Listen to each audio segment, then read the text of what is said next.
Olá, meu amado irmão e irmã. Eu convido você a mergulhar neste grande momento em que a gota da misericórdia do Senhor, ela nos alcança. Ela desprende do madeiro e vai ao nosso encontro. E hoje eu gostaria de partilhar com vocês esta passagem do Antigo Testamento de Êxodo 14, que muito tem a nos falar ainda hoje. Não é só porque se encontra no Antigo Testamento que não se aplica, não se atualiza nos dias de hoje, não se atualiza em nossas vidas. Nós estamos sempre travando uma batalha da fé, e somos combatentes. Lembrando até desse tempo em que o povo de Deus, o povo escolhido, fez a sua Páscoa. Páscoa é a sua passagem. Páscoa significa passagem. E o povo se encontrava no Egito, aprisionado. E o Senhor mudou a vida daquele povo. Ora, aquele povo se encontrava então escravo. Mas um dia, aquele povo de Israel, o povo eleito do Senhor, foi um povo livre. Por 400 anos, eles estavam ali no Egito, presos. O Senhor enviou então as pragas e suscitou um Moisés para libertar este povo, mas com o coração endurecido, o faraó não liberta o povo do Senhor. E Deus continua ainda tentando amolecer um coração, mas um coração gelado, um coração petrificado. Não era capaz de libertar o povo. Não era capaz de libertar o povo de Deus, mesmo sofrendo as consequências das pragas do Egito. Então,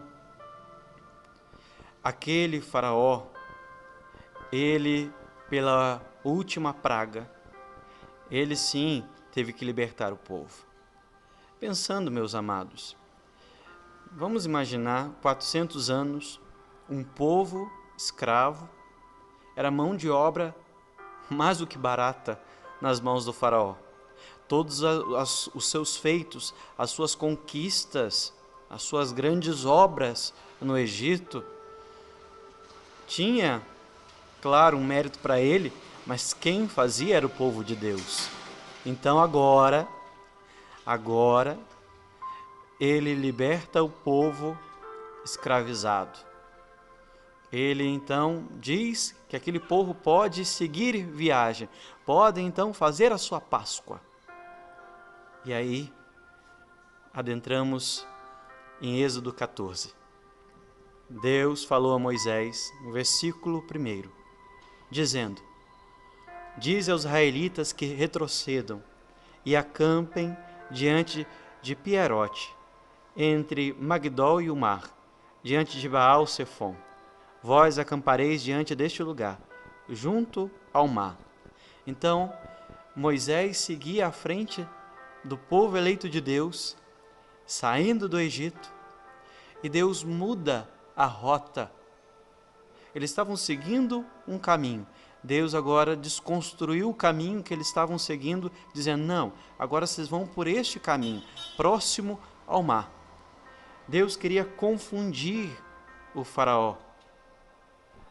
O versículo 3 diz assim: pois faraó há de dizer acerca dos israelitas: eis que erram pelo país, o deserto os encerrou, e eu endurecerei o coração de faraó, e ele os perseguirá, e serei glorificado em faraó e em todo o seu exército, e os egípcios saberão que eu sou Deus. E eles assim fizeram. Então Moisés, ele obedece ao pedido do Senhor e segue por este caminho. Mas por que Deus muda o caminho? Obviamente, para que o faraó pudesse pensar de que estava ganho mais uma vez. Ele iria conseguir trazer o povo, os seus escravos, de volta porque o caminho que Deus direcionou Moisés e os israelitas era o caminho onde à sua frente estava o mar, atrás se encontrava o deserto e à sua volta estavam as montanhas. Então eles estavam encurralados. O povo de Deus, eles acampam e ficam de frente ao mar, sem perspectiva nenhuma de rota de fuga.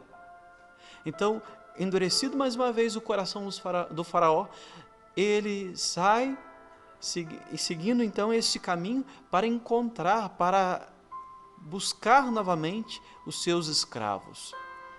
Mas uma vez, aquela mesma pergunta: mas por que Deus fez isso? Por que Deus mudou o caminho? Por que Deus mudou a rota? Para justamente aquele povo entender que não foi Moisés, simplesmente, não foi o nome de Moisés que fez com que aquele povo fosse liberto. Não foi cada um a ter o impulso de querer sair do Egito, uma vez que o faraó então não os aprisionaria mais, que fez com que eles saíssem e se tornassem cada um homens livres. Não, não. E não foi a bondade do faraó que fez com que aquele povo saísse do Egito, mas sim Deus. Deus. Então, o povo de Israel,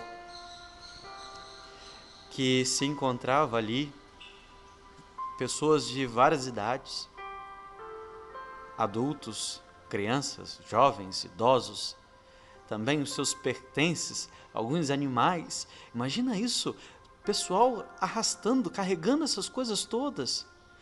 Quinquilharias talvez, não sei, mas eram homens livres agora, então eles estavam em mudança. Pensa num frete de um caminhão sem caminhão. Pensa em você ter alguns animais, alguns cavalos, mas esses seriam insuficientes para carregar cargas do pouco que eles tinham, mas alguma coisa eles estavam caminhando e levando consigo até esse lugar em que Deus iria determinar para Moisés e eles mesmos. Então o faraó aparece. O faraó então segue rumo ao encontro do povo de Israel. Vamos continuar a leitura. Sendo, pois, anunciado ao rei do Egito que o povo tinha fugido, mudou-se o coração de Faraó e seus servos contra o povo. Eles disseram: que é isto que fizemos, deixando Israel sair de nosso serviço? Faraó mandou aprontar o seu carro e tomou consigo o seu povo. Tomou 600 carros escolhidos e todos os carros do Egito, com oficiais sobre todos eles. E Deus endureceu o coração de Faraó, rei do Egito, e este perseguiu os israelitas, enquanto saíam de braço erguido. Os egípcios perseguiram-nos com todos os cavalos e carros de Faraó, e os cavaleiros e o seu exército, e os alcançaram acampados junto ao mar, perto de Piairote, diante de Baal-Sefom. Quando o faraó se aproximou, os israelitas levantaram os olhos, e eis que os egípcios vinham atrás deles. Tiveram grande medo, e então os israelitas clamaram a Deus.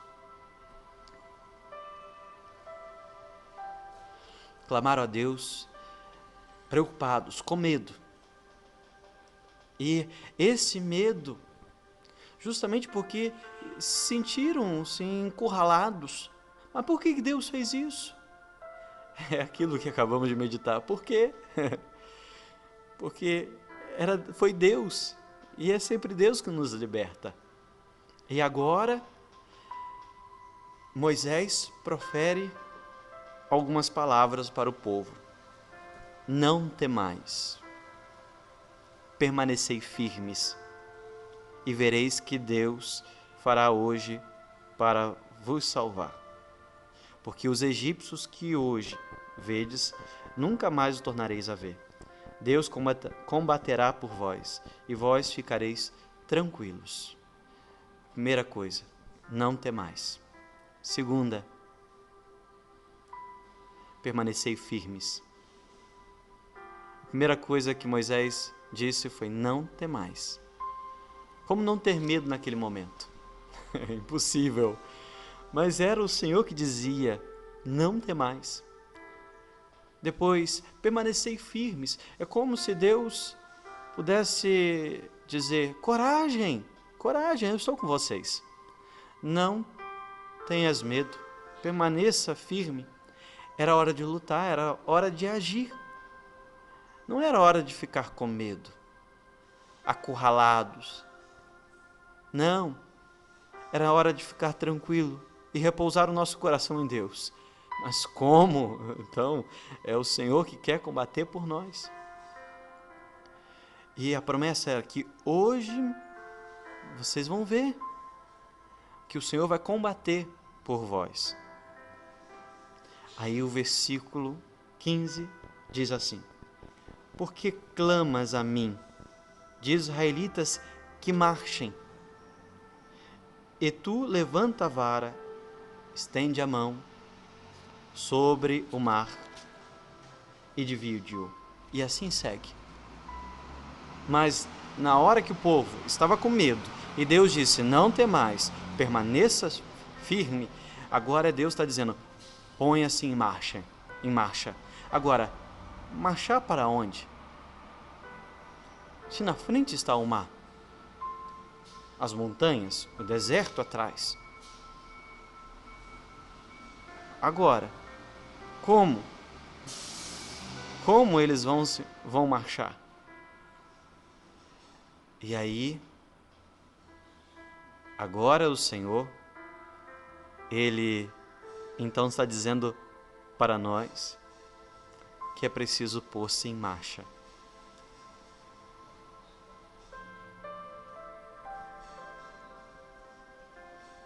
Como fazer que o Senhor lhes mandava?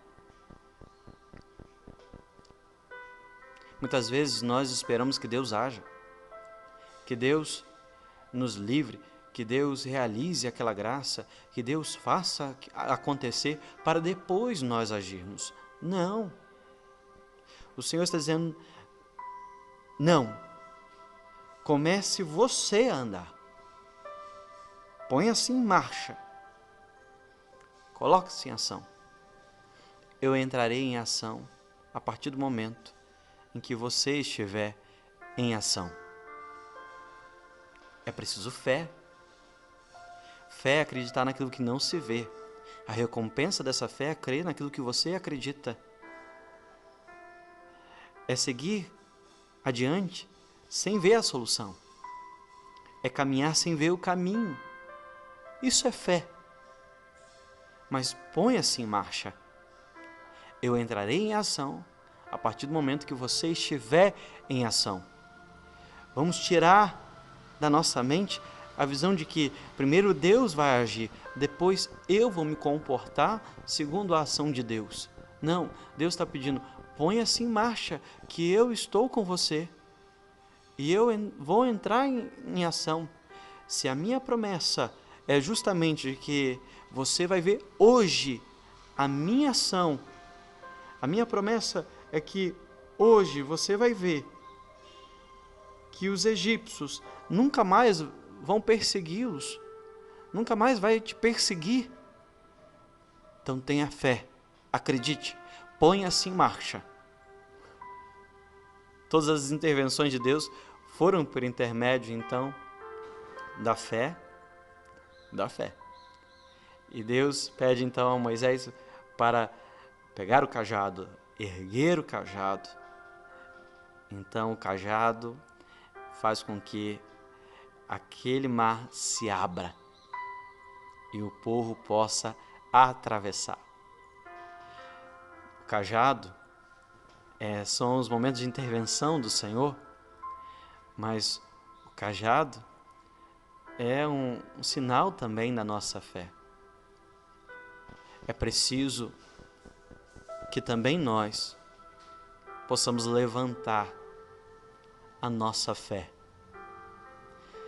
Fazer com que a nossa fé não seja mais uma fé vacilante, que duvide do cuidado do Senhor, da proteção do Senhor, que estejam constantemente incrédulos quanto à ação de Deus. Não, é preciso então agora levantar o cajado, erguer o cajado, levantar a nossa fé, para ver Deus entrando em ação,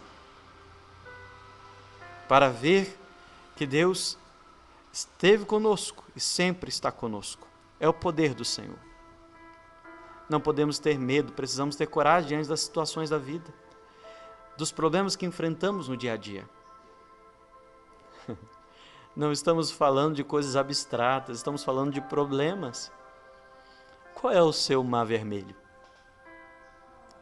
Qual é o motivo que te faz sentir encurralado? O mar à sua frente, as montanhas, o deserto. Qual é o seu impossível? Quais são os problemas que você está enfrentando? O pior é que o deserto pode ser o Egito. O deserto literalmente pode ser um deserto. Mas se for um Egito, pode ser também, no sentido espiritual, uma aridez, um sentir fraco, desanimado, abatido, sem vontade de rezar, sem fé, sem conseguir acreditar no impossível.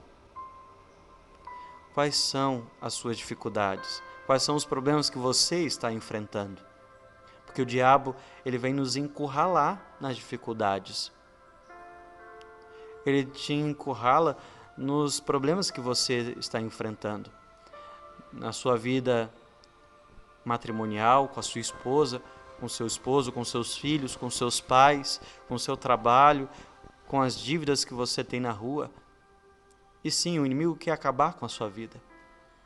Você não encontra a saída, se encontra então encurralado. E pensa, como eu vou mudar a minha esposa? Como eu vou mudar o meu esposo? Como eu vou mudar os meus filhos?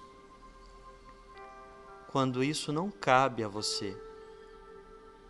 Você não tem o poder de mudar o seu esposo, a sua esposa, os seus filhos.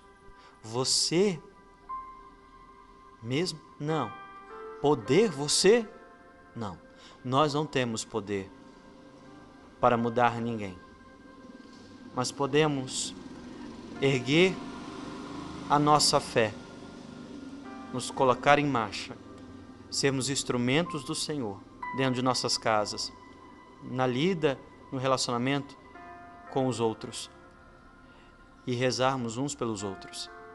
Podemos e devemos nos pôr em marcha, mas nos submetendo a esse cajado, que por mais que eu e você consigamos segurar, o poder é de Deus. E Ele sim, é capaz de agir no sentido de derramar o seu poder. Mas esse cajado significa também a nossa fé. Se você não tem fé, você não consegue erguer, você não é capaz de levantar.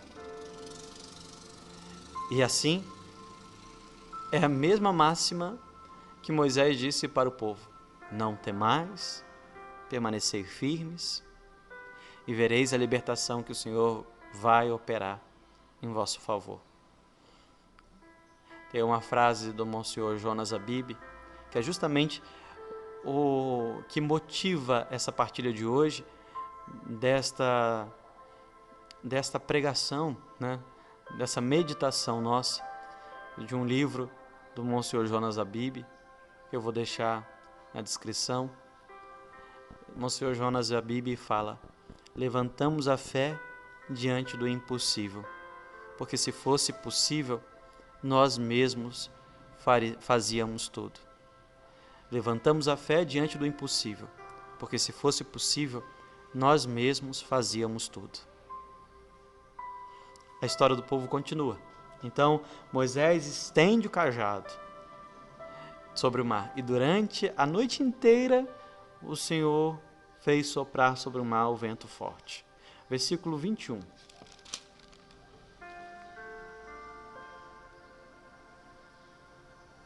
Então Moisés estendeu a mão sobre o mar, e Deus, por um vento forte, soprou toda aquela noite.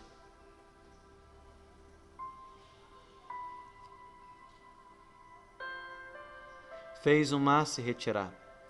Este se tornou terra seca, e as águas foram divididas. Os israelitas entraram pelo meio do mar em seco, e as águas formaram como um muro à sua direita e à sua esquerda.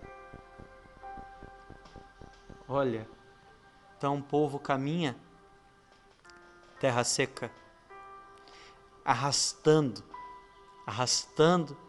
os seus bens, arrastando talvez quem era de idade, arrastando talvez os seus animais, mas eles marchavam, porque o Senhor estava conduzindo aquele povo. Então, eles entram no Mar Vermelho e vão caminhando, vão indo. Mas logo em seguida, quem acompanha é o faraó e a sua tropa, o seu exército.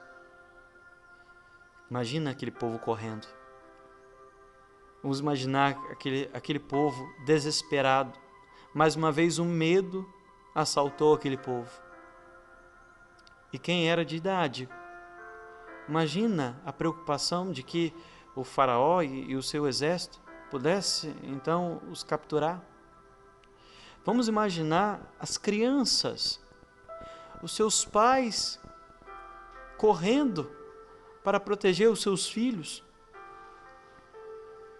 Talvez dizer que aquele povo, como diz a Bíblia, caminhava pé enxuto, não seja também a isenção de alguma lama, de alguma poça. E aquele povo, então, eles caminhavam, e agora os egípcios, correndo ao encontro deles, fizeram com que eles se apressassem. Meu povo, o povo pode entrar no mar. E realmente o povo entrou. Mas não foi suficiente o povo simplesmente entrar no mar. No início da nossa partilha dizíamos que nós somos combatentes. Pois é. Somos combatentes. O povo de Deus, enquanto fazia a travessia, arrastava seus pertences. Muitas vezes achamos que os problemas são extraordinários. Não. Os problemas são ordinários também. São comuns. Muitas vezes culpamos a Deus pelos nossos problemas. Queremos que Ele, então, haja. E nós, então, ficamos aguardando a ação do Senhor. Mas tudo aquilo que Deus podia fazer, Ele fez. O Senhor abriu o mar. O povo, então,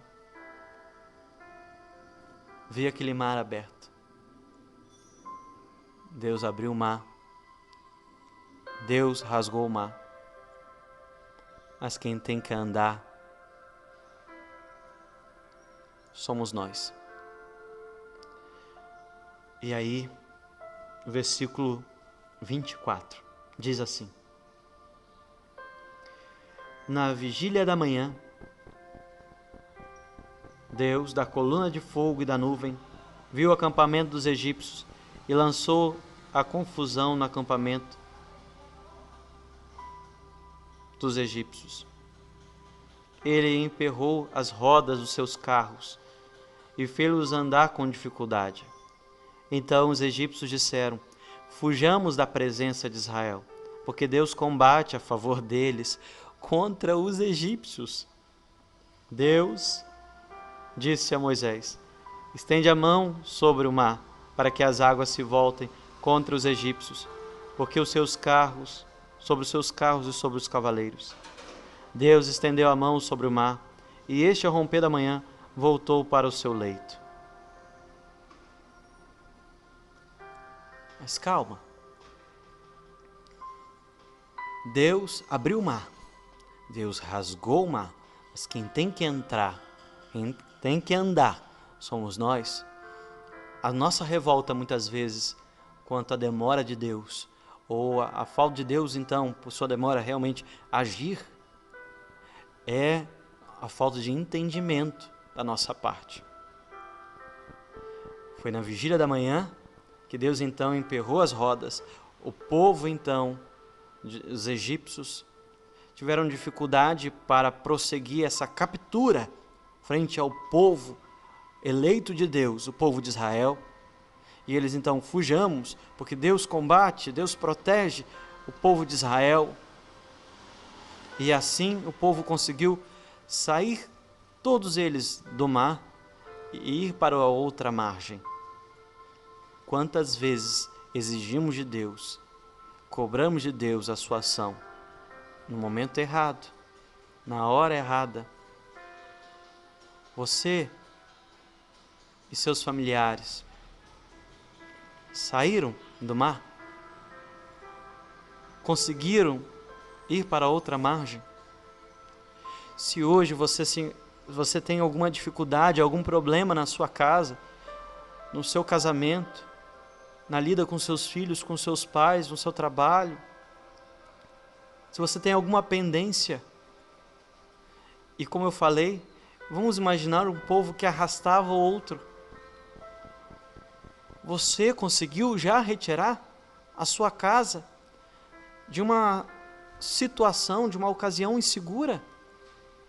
Você já conseguiu arrastar os seus? Você já rezou pelos seus? Então, tenha paciência. Deus tarda, mas não falha. E na vigília da manhã, Deus agiu. Deus agiu. A promessa lá atrás se cumpre aqui. Deus agiu. Vamos fugir de Israel, porque o Senhor combate a favor deles, contra nós. Assim os egípcios disseram. Por isso, nós somos sentinelas, estamos aguardando, mas com a fé, porque na vigília da manhã o Senhor vai entrar em ação. O mesmo Senhor que abriu o mar tem o poder de fechá-lo e colocar pânico no meio dos exércitos do faraó. Neste momento estamos passando por terríveis tormentos. Estamos dentro do mar vermelho, arrastando talvez uns aos outros, nos protegendo. E quem está atrás? O faraó, nosso inimigo, muitas vezes. Porém, aguardamos a vigília da manhã, momento que os exércitos do faraó vão dizer: fujamos de Israel, fujamos, porque Deus combate a favor deles contra nós. Moisés estendeu a mão sobre o mar, e ao romper da manhã, o mar voltou ao estado normal. Logo vai romper, logo amanhã vai romper, e o dia do Senhor vai chegar. Creia nisso. O dia do Senhor vai chegar. Creia que o impossível Ele pode realizar. Creia que o choro pode durar uma noite, mas a vigília, o choro pode durar uma noite, mas a alegria de quem vigiou vem pela manhã. Vem pela manhã, creia nisso. Senhor, nos ajude a crer na Tua promessa. Nos fortaleça, ó Deus, para que, firmes na fé e certos da Tua ação poderosa, possamos nos colocar mais uma vez em marcha. Não mais estagnados, mas sim em marcha, sabendo que o Senhor vai agir no momento certo, na hora certa. Logo amanhã vai chegar, o dia do Senhor vai chegar. Eu creio, Senhor, nas Tuas promessas. Glória ao Pai, ao Filho e ao Espírito Santo, como era no princípio, agora e sempre. Amém.